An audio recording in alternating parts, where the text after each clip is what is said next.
На финалната права сме преди откриването на изложбата "Страстите, човешки, цената на желанието".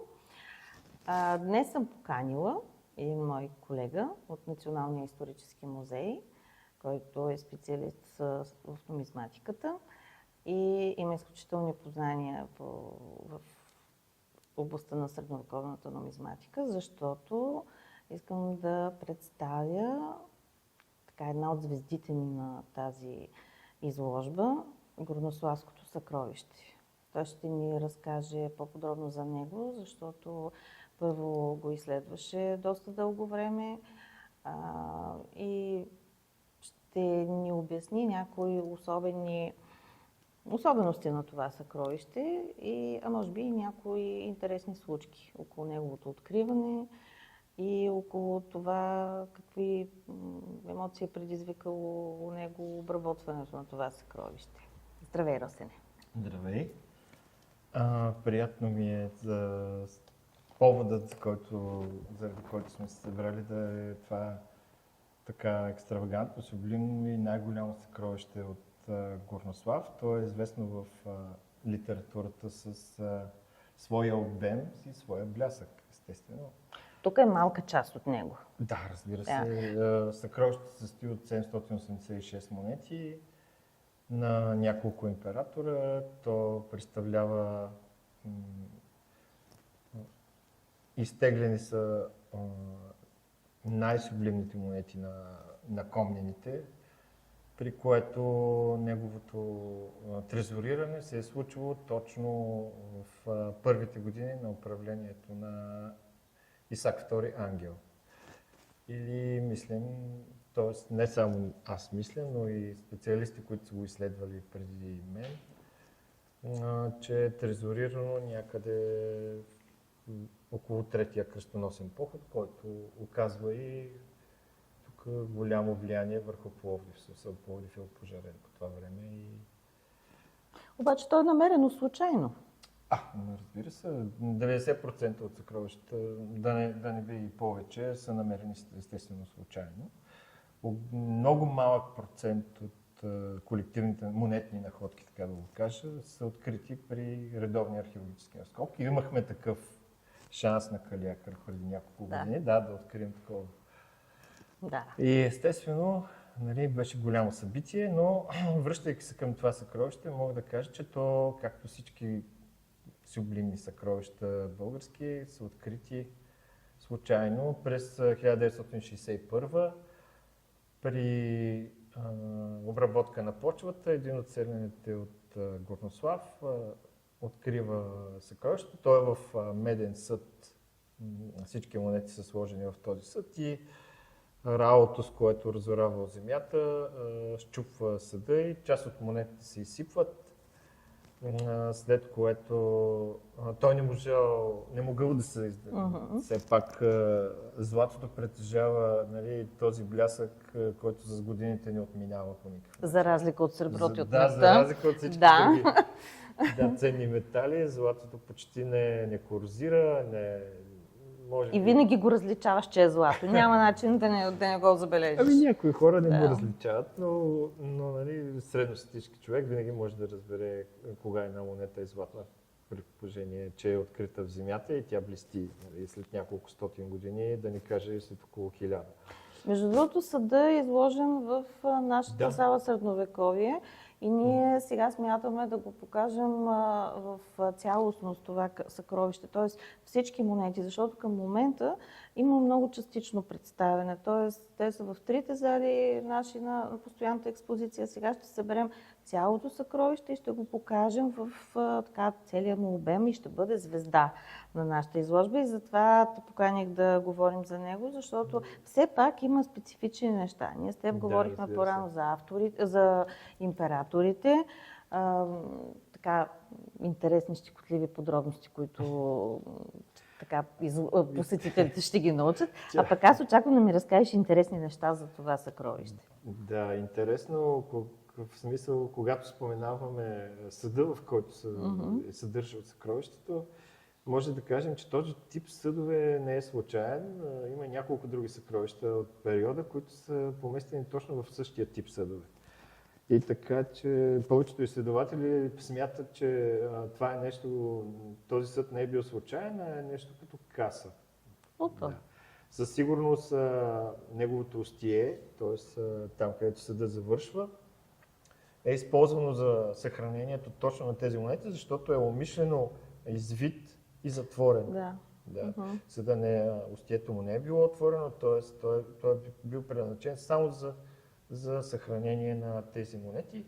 Другото, което може да се каже за съда е, че след като бива намерено, въпросният селянин се хвали на още двама души. Те отиват и събират още от монетите, които не е успял намервачът да събере в пръста. И естествено, нали, по реда на нещата отиват в кръчмата, хвалят се и стига до ушите на полицията, при което, нали, монетите са иззети. Знаеш, аз си спомням, че преди 30 години, когато постъпих в археологическия музей, за това съкровище казваха, че все още са били раздавали по сватби златни монети като подарък. Сега колко истина не знам, но... Точно това исках да кажа, че полицията явно тогава... Тоест тя е била милиция тогава. Да. Явно е добра далновидност, защото всички монети, които са събрали, са ги върнали обратно в съда и са забелязали, че те са... Имала граница там, докъдето съда е бил пълен и съответно границата е отговаряла. Тоест много малко монети може да са били останали в населението там, които са ги събрали. Най-вероятно съкровището е почти... Изцяло събрано. Не, може да не е изцяло, но много малка част липсва или е останала. Важно е, нали, съкровищата да са пълни, защото статистиката е изключително важна за интерпретацията на съкровището, за факторите, по които то е заровено и така нататък. И така нататък. За нас е важно цялата находка да бъде събрана.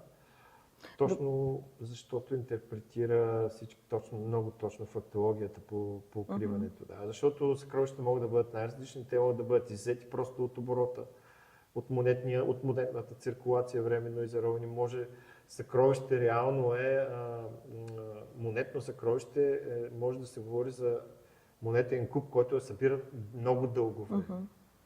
По-скоро за колективна находка е тази, която е иззета от циркулацията или събирана на няколко месеца. Тоест, ако е събирано много дълго време, тогава говорим вече за конкретика със съкровища, може да се употреби. А може да се предположи за какво са били събрани, за какво са служили? Съкровището е следвано от един от най-добрите британски изследователи на нумизмати по това време, Майкъл Хенди. Той идва в България някъде около 70-те. Част от монетите са предоставени, по-скоро 300, той ги разглежда и на базата на тази интерпретация, понеже тук в областта Григорий Бакорян държи този манастир, той е основател на Бачковския манастир, най-вероятно се предполага, че това са заплатите на свещениците там, защото те са по иерархия. И той има една статия специална, която всъщност изследва точно бройката на... Защото те се знаят.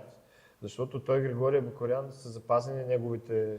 Кондики ли се наричаше това? Да, нещо такова, по манастира там. Колко човек са, колко заплата. Да. Значи всеки от държавните служители, те са свещеници, получава рога. Рога се казва държавна издръжка. И това всъщност е държавната издръжка, едногодишната държавна издръжка на всички свещеници. Това е платено от... И по някакъв начин, най-вероятно, то е укрито. По права линия ние изследвахме самото място, ходихме там, където е открито, даже преди няколко години.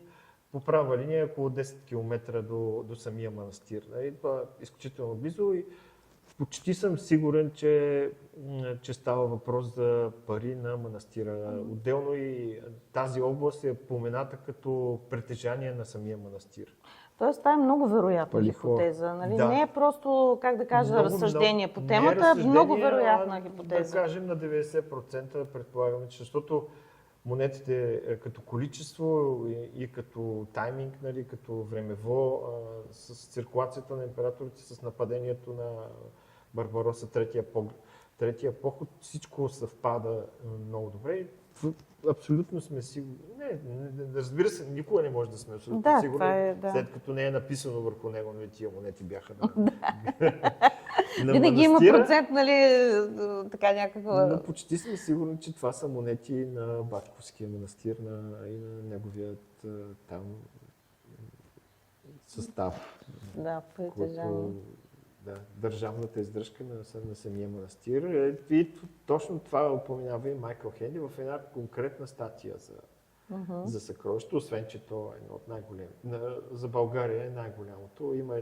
Има още едно, което е от Твърдица Сливенско, но то е около 220 монети, с 786 монети. Да.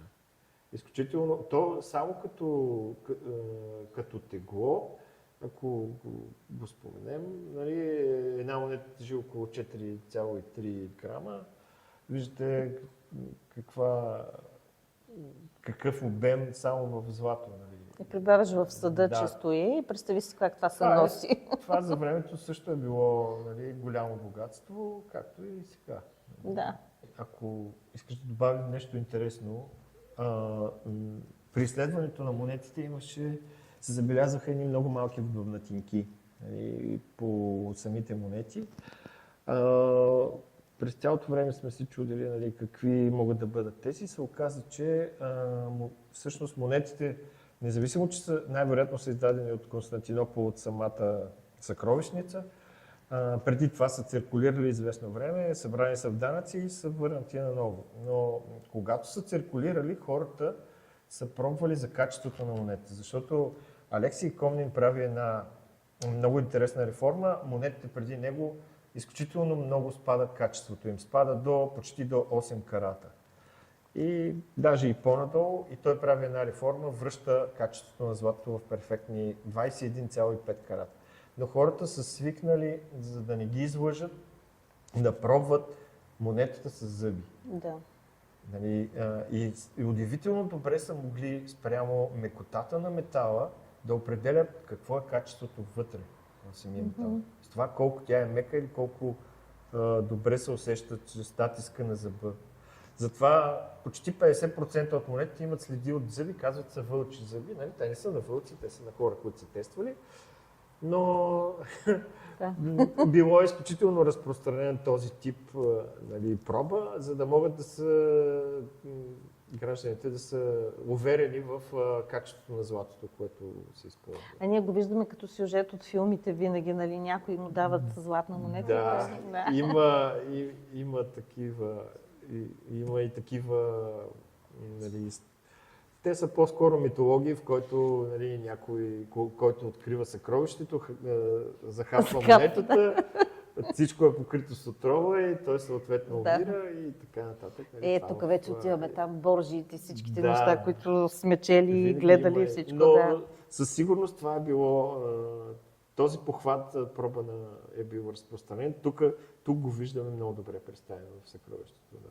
Нова повод за гордост. Да, всъщност и за отговорност. И за отговорност също така, да. Защото ние от няколко години така се опитваме да направим една обемна публикация за всички монети, но всъщност тази отговорност малко пречи на издаването на това нещо. Аз се надявам, че ще имаш успех в научната обработка на съкровището, защото тя е продължителна.